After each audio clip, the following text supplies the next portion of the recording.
I can't open my door, I can't close it. We are okay. We could have been way worse, but some people are just so stupid.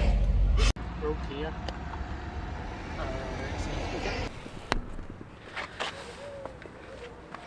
So this is the video we didn't want to be uploading, nor did we expect to be uploading it, but this might be the end of van life.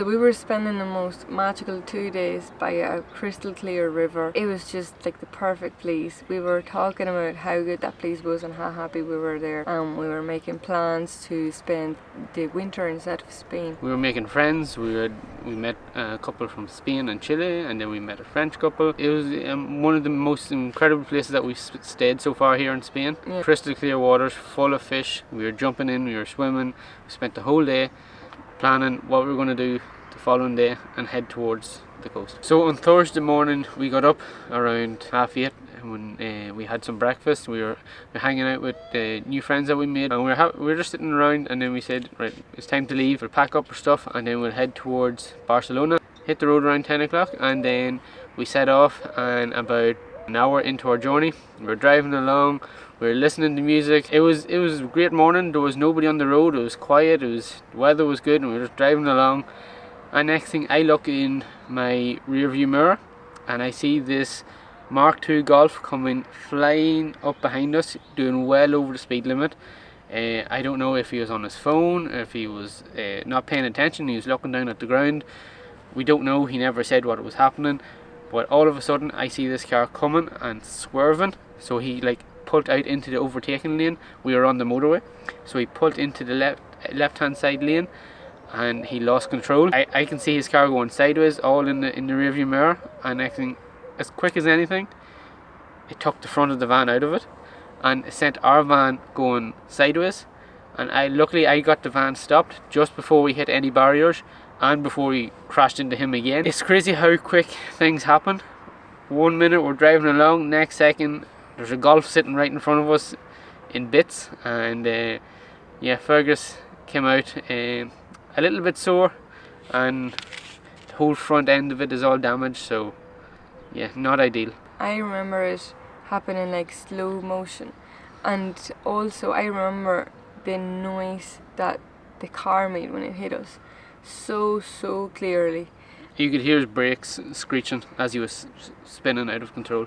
And there was smoke everywhere because he was burning his tires on the road. Yeah, and once everything had stopped, parts of Fergus was lying on the road, his bumper was on the road, everything happens like you remember it in slow motion, but in the moment it happens so quick, and all of a sudden you're left there shook and you don't know what happens. And like when the accident happens, you're not sore because of the adrenaline, like you jump up and you're like, what happened? I got out of the car and I ran over him to see what was he doing, what was he thinking, and he got out and he's trying to tell me to quiet down, and he's like, don't get the police involved, don't get the police involved. He says he wanted to do this friendly and pull off the road, and then if that had happened, he might have drove off and we never have seen him again. We got Annie to call the police. And I couldn't really, because I was that scared. I couldn't feel my hands. I couldn't get my phone. I literally couldn't feel my hands, and my legs were shaking. And there was me in the van. Everything moved around the van, obviously, and I couldn't find my phone. I was trying to find my phone, but without being able to feel my hands, it was such a weird feeling. I can't describe it. He hit us on the left hand side, so where Annie sits. So Annie got most of the impact, as you can see from her neck brace or whatever it's called. He wanted to not get the police involved and everything, and thank God we did. So like if you're out in Europe somewhere and you come into an accident, always call the police, because if we hadn't called the police, like they were so helpful. Oh my god, yeah, and they were so on our side, because it was so clear it was his fault, and he told the police 3 different versions of the story. So the police took all our details, our insurance details, his details, and they took pictures and everything. Took pictures of the van, and they have this whole report, and they give us the number, so like I can give it to my insurance, and when they want to check it, they can go through everything. So the father came, and his father was like, oh, we can't establish who's at fault here, and we were like, it's clearly your son. So I didn't want to waste time with him. I just like said, yeah, whatever. And I kept talking to the police because he was trying to like soften things up and kind of stand up for his son. When you have an accident, do not move from that place. Just go into the heart shoulder and call the police, because then the police can see the place where it happened, and they like took pictures of the mark that he left on the road. You could clearly see what he did and how fast he was going because of the amount of tire he burned. The marks were probably a good 60 yards at least. So once the police arrived and they took all the pictures of the accident scene and everything, because we were on a motorway, we had to get escorted off to 𝗪𝗪𝗪𝗪𝗪 road.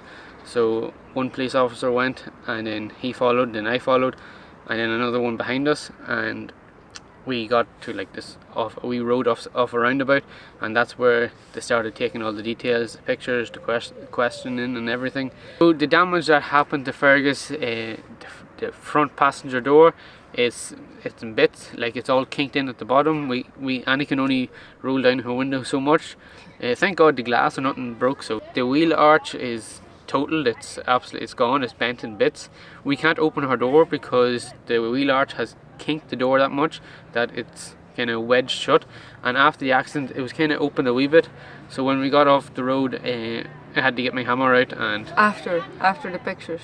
Yeah, so the police officers took all the pictures and everything, but then we couldn't drive with a half open door, so I had to get the hammer out to bend a few bits and got the door closed. So like I have a very sore lower back, and it's even sore now to change gear. And he has a sore back and a sore neck. And sore shoulder as well. Sore shoulder. Left shoulders.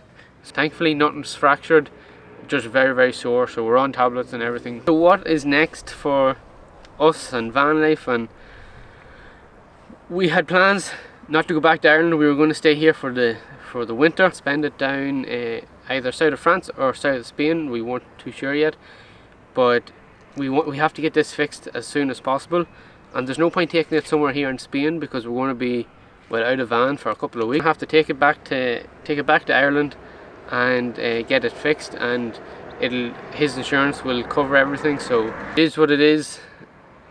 We decided we can't let this ruin, so we're going to have to continue on. Even though it is going to be an inconvenience, we're going to continue on with our journey for the next while anyway, and see what we can do. But everybody that messaged us on Instagram and everything, thanks very much. We've had so many people message us about us and about Fergus. So if you are one of those people, thanks very much for messaging us. And the show must go on. We'll continue hitting the road, and next stop is Costa Brava. Probably, we don't even know. We'll see. Thanks for watching. We'll have more videos coming soon. Bye. I'm better than this one. Yeah, more Happy. positive.